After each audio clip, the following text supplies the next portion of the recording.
Alhamdulillah, vous savez, depuis que moi personnellement, j'ai décidé de soutenir le président Gbagbo Laurent parce que il est victime d'une injustice grandiose qui ne dit pas son nom. Parce que moi-même, j'ai été victime de pas mal d'injustices. Ils m'ont accusé à travers et à tort.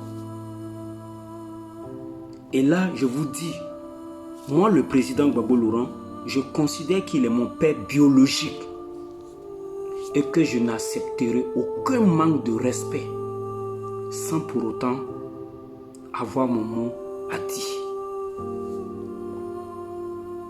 Peu importe vos menaces, peu importe vos injures, peu importe vos malédictions, elle se retournera forcément contre vous. Parce que moi, je combats de façon noble et digne une injustice qui ne dit pas son nom. Oui, je soutiens le président Gbagbo aujourd'hui. Je le soutiendrai demain et pour toute la vie. En un mot, je suis gore à vie. N'en déplaise à qui veut. Tout ce que ça va déranger du fait que moi, je suis le président Gbagbo Laurent, ça dépend de vous. Si vous voulez continuer vos relations avec moi, ça n'engage que vous. Si vous voulez, éloignez-vous de moi. Je n'en ai rien à foutre. Mais je sais que je suis dans un combat noble et digne aux côtés de la bonne personne. Le président Gbagbo Laurent, toute sa vie, a toujours été honnête. Toute sa vie, il est resté loyal, digne, intègre. Et c'est le digne fils de la Côte d'Ivoire. Si je ne m'allie pas derrière le digne fils de la Côte d'Ivoire, je m'alignerai non plus aux côtés des apatrides. Parce qu'aujourd'hui, tout le problème que nous avons aujourd'hui avec Alassane Dramane Ouattara, c'est du fait qu'il n'est pas originaire de la Côte d'Ivoire. Sinon, on ne peut pas voir sa population en train de souffrir, peiner à avoir un repas par jour. Pour se soigner même, c'est des problèmes. On ne parle même pas de l'éducation. Alors que dans la vie d'une nation, il y a deux choses avec lesquelles on ne joue pas. Il y a l'éducation et puis il y a la santé.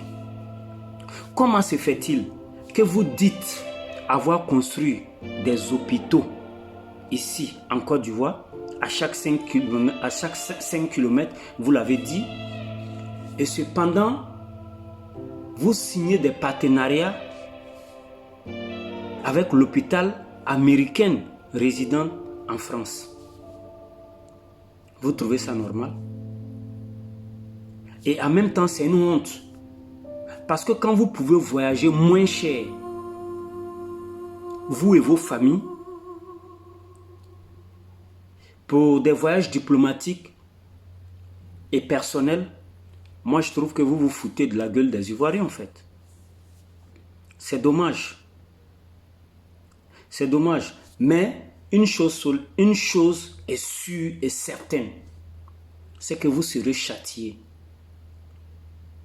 Et vous allez comprendre que le mépris constant que vous avez eu vis-à-vis de votre mécréance, de votre méchanceté, de votre acharnement contre la population ivoirienne et le pillage considérable que vous avez infligé et fait à la Côte d'Ivoire, Inch'Allah, vous allez la payer d'une manière ou d'une autre. Vous êtes simplement des bandits en veste, des menteurs en cravate. Vous n'avez aucune dignité.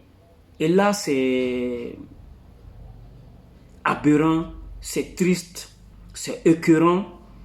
En même temps, c'est décourageant. Mais là, nous vous avons dit, Et nous vous le disions encore. Trop, c'est trop. Il est grand temps que la population ivoirienne prenne ses responsabilités. Et ça, je pense que ça ne durerait pas encore. C'est pour très bientôt, Inch'Allah.